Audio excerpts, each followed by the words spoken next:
Hello there, welcome to Mrs Patnell's first literacy lesson in this new school closure session of January 2021. My class this half term, I was planning on in the next 2 weeks talking about different forms of writing.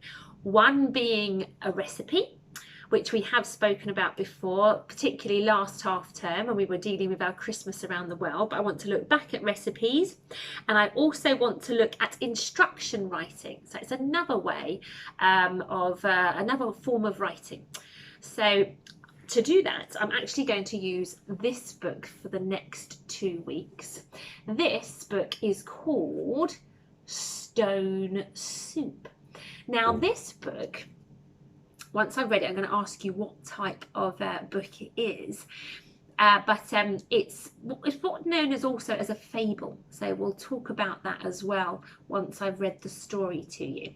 But Stone Soup is our story for the next 2 weeks. Now we're going to be looking at the storyline. We're going to be discussing in this session, and then I want us to consider making a story map, because story maps are fantastic for helping us remember a story and not leaving out little bits that are very pertinent, very necessary, that are important in the story. So that's what we're going to tackle today. I'll read you the story through, and then we will look at in the next session making our own story map so that we can retell the story to other people. We're using the map as a little memory trigger so we don't forget anything. So, Stone Soup.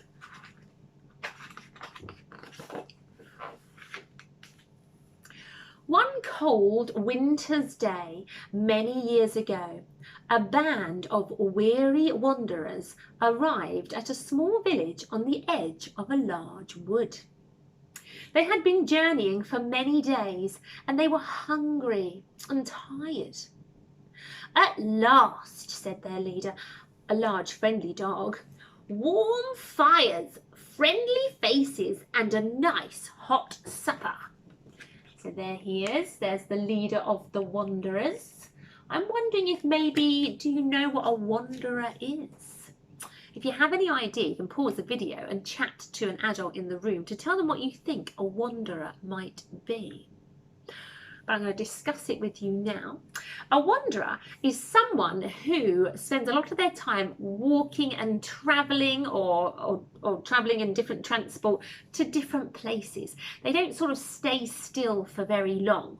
Like I've been in Norfolk now for about the last 12 years. So I'm not really a wanderer. I've come to Norfolk, I've bought a house here, and I stay here. But wanderers tend to travel about a lot. If you're wandering, you just keep moving about to different places and trying different towns and different counties. So that's what these guys who have been introduced here, the wanderers, they tend to move from one place to another a lot and don't really have one place that they call home. Yes, said another dog, I'd give anything for a bowl of carrot soup right now. Or a big hearty stew, said the leader, with potato or pasta or rice. So if I show you this book now, it's a bit special, this particular book, because we have the leader here, we have his other friend, but then if I pull open my doors here, you'll find the third wanderer in the back of the carriage there. There he is, and he's feeling hungry, he's feeling his empty stomach growling, and he wants to fill it with some soup with pasta, rice or potatoes. As they started to unpack their belongings, the things that they own, for the night, however, they noticed that the village was very quiet and seemed empty. Not many lights at the windows, said one, and there is no smoke from the chimneys. No one about, added the leader. I wonder what's wrong. Let me show you the village here. They're absolutely right. Look, it's very empty. Windows are closed, doors are closed, and the streets are completely empty. There's nobody there. Let's see if we can open one of these doors.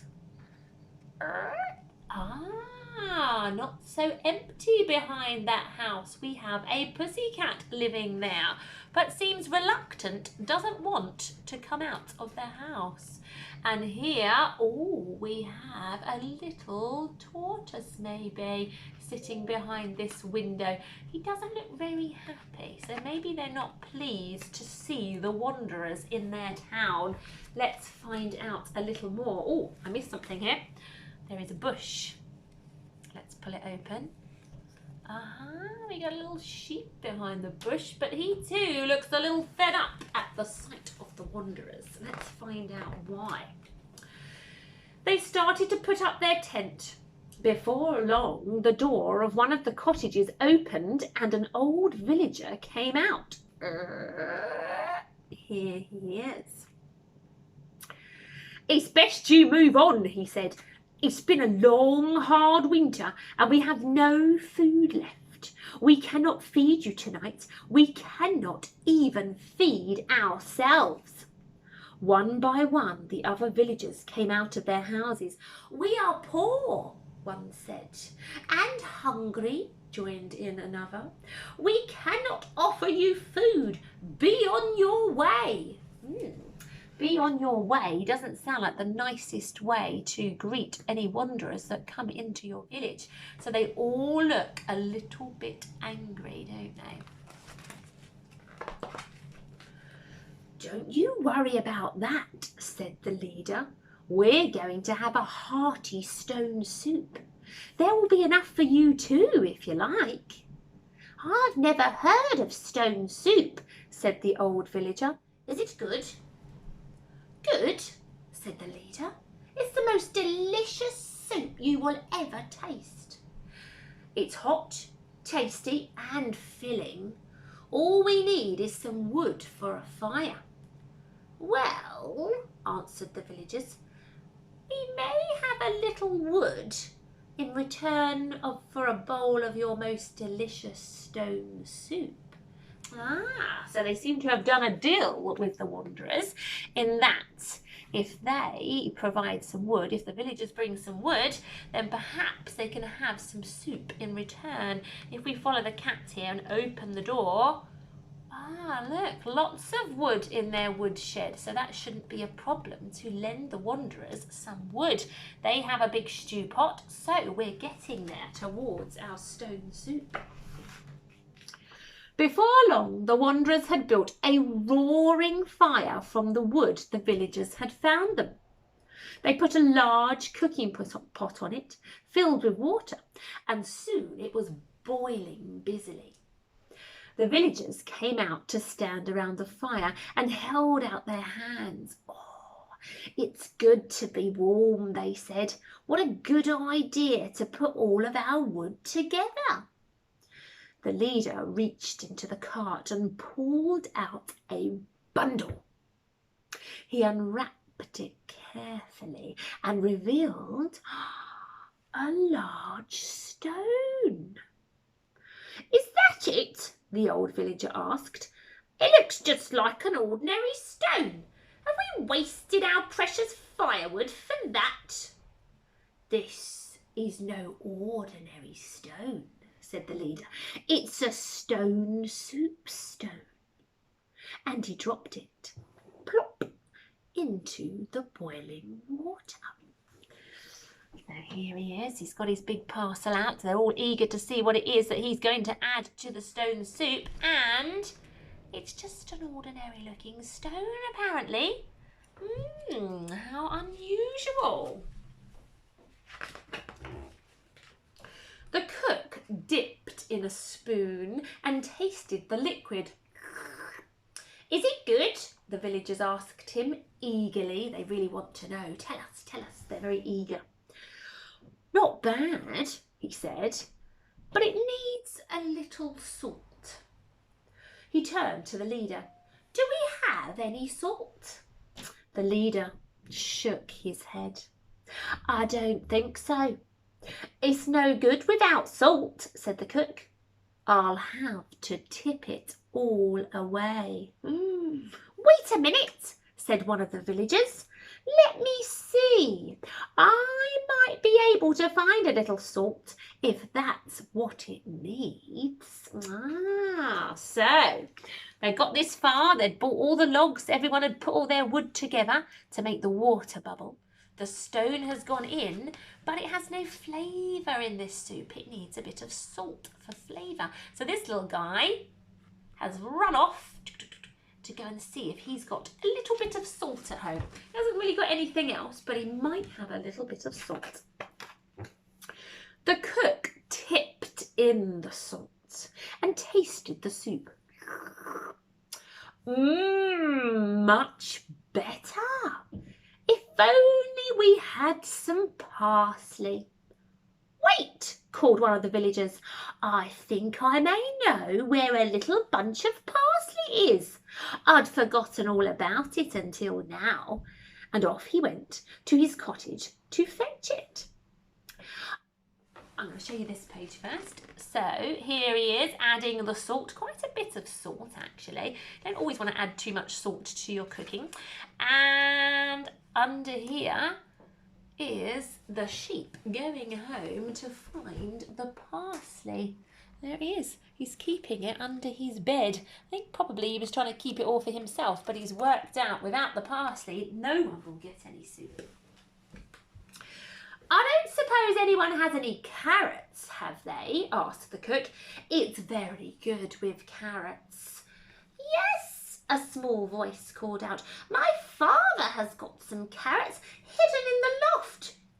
Does he have some pepper too? Asked the cook. If he hasn't, I have, cried another. I'll go and get it. So off they both pop to go and get some pepper to make it taste nicer and some carrots to make it more filling. Let's have a look under here. Ah, yes, look, carrots are in his loft. Right in the top of his house is his loft, sometimes where you keep your Christmas decorations, but instead he has carrots in his loft. I think he was probably trying to keep those for himself as well. But no carrots, no stone soup. Before long, all the villagers had remembered bits of food and seasoning to go in the soup.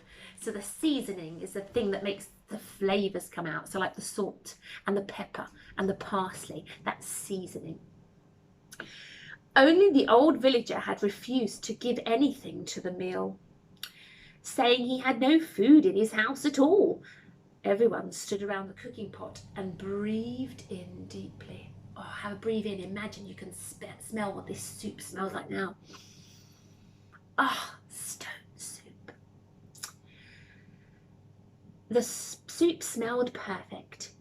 Is it ready? Asked a small voice. We are so hungry. The cook dipped his spoon and sipped the broth. Broth is another name for a soup. No, he said, shaking his head. What it really needs now is an onion. Everyone stared at their feet and shuffled uneasily, a bit embarrassed. Then, one by one, they all turned to look at the old villager.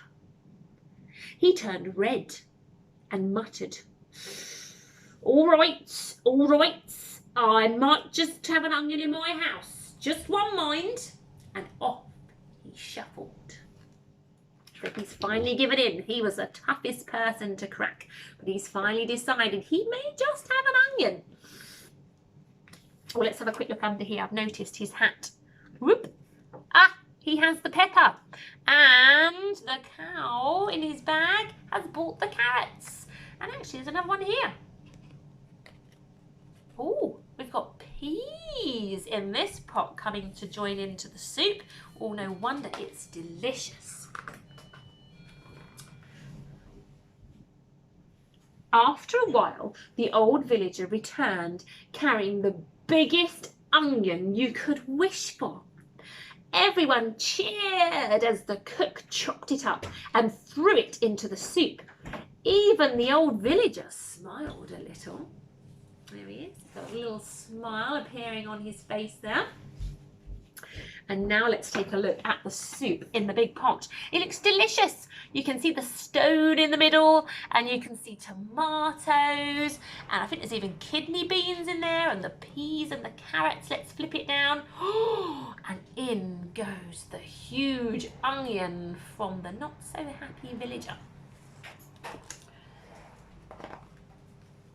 Everyone at that feast swore that it was the finest soup they had ever tasted. It was piping hot, rich and filling, and there was enough for everyone to have at least 3 bowlfuls. After they had eaten their fill, the villagers brought out their fiddles and their flutes and danced late into the night. So they didn't just eat and then go home. They all stayed to have a little party here. Look, they've got all their instruments out under here and they're having a dance. So they made a big party of it with the soup, which was very, very nice indeed. Next morning, the wanderers packed up to leave. "Won't you stay a little longer?" the villagers begged. The leader reached into the cart and brought out the stone, wrapped once again in its bag. "This is for you," he said, "but it will only work if you all cook together. And if everyone brings something, just one something, to the feast." The villagers thanked him warmly and sat down to plan their next supper. Let's see what we've got under here. So if I pull back my flap here, oh, there it is. Under there, a bit of a fiddly one this. There is the stone that he's passing on to the villagers so that they can have many other get-togethers where they all bring one ingredient. The wanderers finished their packing and set off towards the next village. Once they were out of sight, the dog bent down and picked up a large stone at the edge of the path. "Just in case," he thought to himself. Let's just see what's behind our last door here. Let's pull it back. And there are the rest of the wanderers in the back of the carriage. And he's picking up another stone. I wonder what the wanderers might do next. They picked up another stone. Where might they go? You can pause the video and tell an adult where you think they might go next. But I'm going to share with you that I think they're going to head off to another village and do the same thing again the next day, so that they get fed by all of the villagers bringing one item of ingredients to the stone soup, and all they have to bring is a stone from the ground. What clever wanderers they are. So I'm going to ask you guys, what type of book do you think Stone Soup is? Now, with my class, all we've really discussed so far this year is fiction books, books that are made up from someone's imagination, or fact books, which we sometimes call information books. So do you think this one is telling you information, lots of facts about things that are true, or do you think it's a story that someone's wrote out of their imagination? It is actually someone's imagination that's come up with this story. It is a fiction book. Can you all say fiction? Fiction books are amazing because people have sat down and thought very hard to come up with very exciting storylines that haven't actually happened but are really good fun to read. And that's what Stone Soup is. It's a fiction book. It's also known as a fable. Fables are stories that have been told for many, many years, sometimes hundreds of years, and people have remembered them and told their children. And when their children grew up, they told their children, and on it goes. So they're stories that have been around for many years, sometimes hundreds of years. And you can find that people were telling their children this many, many generations ago. So that's our fable, also a fiction book from someone's imagination. Now, I was going to ask you if you think after listening to that story, Is it best to always work alone?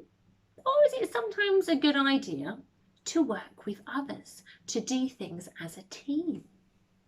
You can pause the video and tell your adult what you're thinking if you want to. But I'm going to say now that I think that probably this book is telling us that sometimes it's really good to work as a team. So the miserable villager, he only had one large onion. What could you make with one onion? I don't know. Not something very tasty. And if you just had carrots, well, I do like a raw carrot, but I don't think I'd want to eat them for dinner every day. But if one person brings their carrots, another person brings their onions, someone else brings the seasoning, someone else brings the peas, everybody brings a different ingredient to the soup, then you can make a beautiful soup that will feed everybody by working together as a team. So I think this book has a nice message in it about that, about working as a team. I was also wondering if any of these characters stood out to you. Did you have a favourite character? One that you liked more than any of the others? Now, you can pause the video and tell the adult in the room. I think, though, that my favourite character is probably the Chief Wanderer. I felt that he was a very, very clever chap. He was the brains behind the group of 3 wanderers. He was the one who pulled out the stone and decided that it could be turned into a soup. So I quite liked him for being so clever, and he managed to get a group of villagers that weren't overly friendly to all work together, make the soup together, and then have a good party. So I think he was my favourite character. I also quite liked that the grumpy tortoise character ended up being quite happy in the end, and they even managed to get him to bring out an onion. So I quite liked him too. I think that also, I think that's probably all my questions for you actually on this first lesson this afternoon.